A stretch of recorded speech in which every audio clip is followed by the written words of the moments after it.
ተመልሰን ተገናኝተናል። ቆይታችን እንደቀጠለ ነው ከአቶ አህመድ ወርቁ ጋር የበድር ኢትዮጵያ ዓለም አቀፍ የሙስሊሞች ድርጅት ፕሬዝዳንት አብሮናል። ስለ አረፋ የተወሰነ ነገር እናውራ። ከዛ በፊት ግን አሁን የመጨረሻው ኮንቬንሽን መቼ ነው የሚካሄደው? አሁን የበድር 2026 25 ነው 25 አሁን ከአንድ 4 ሳምንት በኋላ 2025 ይካሄዳል። የት ነው የሚካሄደው? ቶሮንቶ በነጃሺ ኮሚኒቲ እነሱ ናቸው ሆስት የሚያደርጉት። ነጃሺ በቃ በየቦታው አለ። ነጃሺ በየቦታው አለ። በጣም አሪፍ ጀማዓዎች ናቸው። ትልቅ ጀማዓ ነው። የበድር አንዱ የጀርባ አጥንት ናቸውና እንግዲህ ከመስራቾቹም ብዙዎቹ እዛ ያሉ ናቸው። አሁን ደስ የሚለው የነሱ ልጆች አድገው የዘንድሮ ኮንቬንሽን እያዘጋጁ ያሉት እነሱ የሚገርም ሁኔታ እና ያ የሚያሳየው እንግዲህ ድርጅቱ የአንድ ጎልማሳ ዕድሜ ይዟል ማለት ነው። ዘንድሮ ያው 25ኛ የወልዮ ባህሉን ኮንቬንሽኑ ነው የሚያከብረው። በጣም ትልቅ ፕሮግራም ነው የተደረገ ያለው።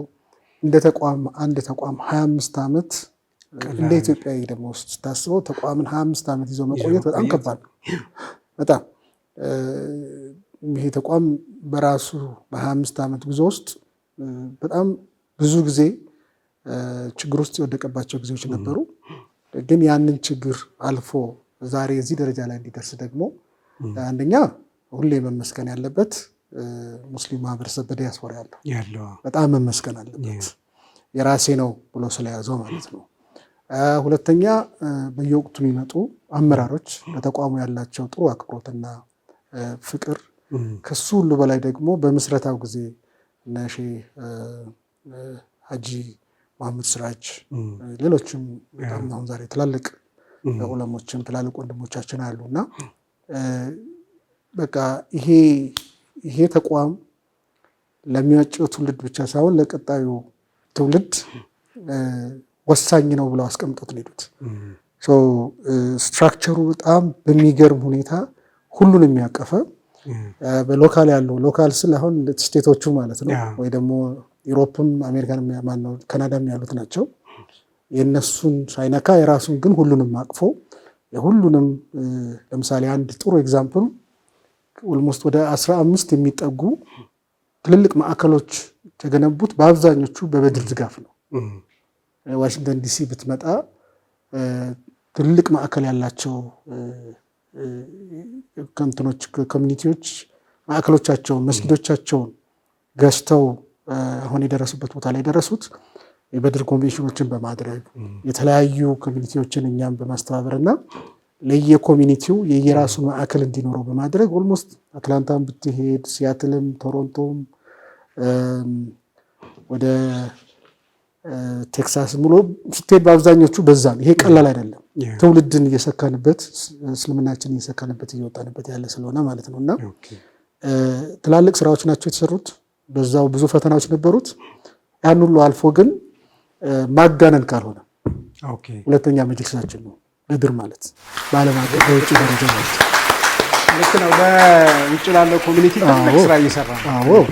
እስቲ በበድር ኮንቬንሽኑ በተለያየ ምክንያት እዚህ የነበሩ ወንድሞች ማን ይቀራል? ይቀራ የለም እና ቤታቸውና እዚህም ስንመጣ እንደዛው ነው። እዛም ሲመጡ ደግሞ እንደ ዲያስፖራ ወልካም ብለን እንቀበላለን። በጣም ደስ ይላል። ወደ በዓሉ እንምጣና እንደው በዓል እያከበራችሁ ክትፎ በውጭው ዓለም እንዴት ነው? ያው ክትፎና አረፋ ስለሚገናኝ ነው። አይላቀቁም። ክትፎና አረፋ አይላቀቁም። ያው እንዳልኩት እንደ ሀገር አይሆንም። ግን እንግዲህ እህቶቻችን በተቻለ አቅም እንደዚህ ጥሩ ነገር አሁን ጊዜ ብዙ ነገሩ ከዚህ ወደዛ የሚሄድ በጣም ሰፊ ነው። በርካታ የኢትዮጵያን የግሮሰሪ ስቶሮች አሉን። ከብት ለምሳሌ አረፋ እንግዲህ እንደዚህ ቤት አምጥታ አታርድም። ገጠር ውስጥ ሄደን የምታርደው በጣም ርቀህ ነው፣ ገጠር ክልክል ነው። ስለዚህ አንዳንዴ ሰብሰብ ብንልና ለ10 ምናምን ተሰብስበን አረፋ ጊዜ ወደ ገጠር ነው ሄደን አንድ ወይፈን ጥለን እንመጣለን። ከዛ ደግሞ ያው አትሊስት ያን ጊዜ ብዙ ጊዜ ደግሞ አረፋ ጥሩ ጊዜ አሁን ትንሽ ሳመሩን እየወጣ ወደዚህ መጣብን እንጂ ሳመር ጊዜ ስለሚሆን ትምህርት ቤትም ዝግ ነው ብዙ ነውና በየቤተሰቦቻችን ለማክበር ይመቻል እያከበርን እየዞርን እናከብራለን እና በተቻለ አቅም ድባቡን እናመጣዋለን እንደምንም እንደ ሀገራችንም ባይሆንም ማለት ነው። እንደዚህ ደግሞ አሁን እንደዚህ አይነት ቶክ ሾዎች በተለይ ሙስሊሙን ቀን በዓለም ስለሆነ ቴሌቪዥናችን ቀጥታ ላይቭ ሙሉ ቀን ስናይ ነው የምንውለው። አልሐምዱሊላህ ማለት ክትፎ በአሜሪካ አሪፍ ነው።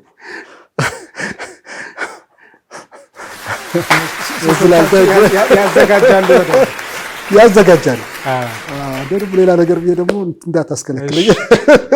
እንደው ለቤተሰብም ለወዳጅ ዘመድም እንኳን አደረሳችሁ ብለን ብንቋጭ ደስ ይለኛል። መልካም።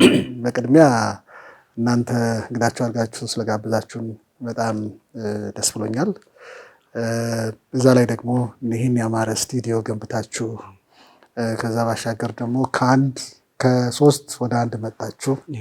50 ሎሚ ለአንድ ሰው ሸክሙ ነው፣ ለ50 ሰው ጌጡ ነው እና ይሄ ትብብር እንትናችሁን አይቼ ደስ ብሎኛል። ደግሞ ቅርብ ጊዜም ነው ገና ስቱዲያችሁ እንትን ያለውና እንግዳ ሆኜ በመምጣቴ ከዲያስፖራ ነው የመጀመሪያው።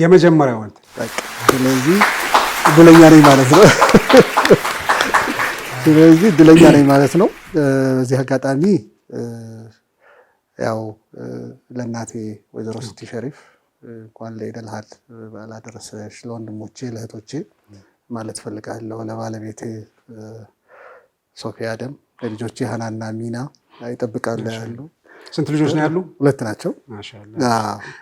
ከዛ ውጭ እንግዲህ ያው ዲያስፖራ ላይ ያሉ፣ ሰሜን አሜሪካ ያሉ ጠቅላላ የኛ ጀማዓዎች የኛ ቤተሰቦች ለሁሉም እንኳን አደረሳችሁ ማለት ፈልጋለሁ። በኢትዮጵያም ላለው ሙስሊም ማህበረሰብ እንኳን 1446ኛው ኢድ አል አድሃ በዓል በሰላም አደረሳችሁ ማለት ፈልጋለሁ።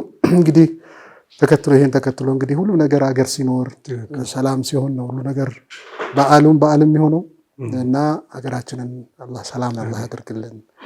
የምንሰማቸውንም ነገሮች አላህ ቀንሶልን ሀገራችን ሰላም ሆና ሀገራችን ለምታ ሀገራችን ከፍ ብላ እኛም አይተን የምንደርስበት ጊዜ ይሁን ብዬ ነው ንግግር የማበቃው። ታንኪዩ በድጋሚ በጣም አመሰግናለሁ። እዚህ ስቱዲዮ ድረስ ከበድር ኢትዮጵያ ዓለም አቀፍ የሙስሊሞች ድርጅት ፕሬዝዳንት አህመድ ወርቁ አብሮን ስለተገኘ በዚህ በልዩ ዝግጅታችን በዝግጅቱ ክፍል ስም ከልብ አመሰግናለሁ። በዓሉ የሰላም የጤና እንዲሆንልህ እዛ ያሉ ወንድም እህቶቻችን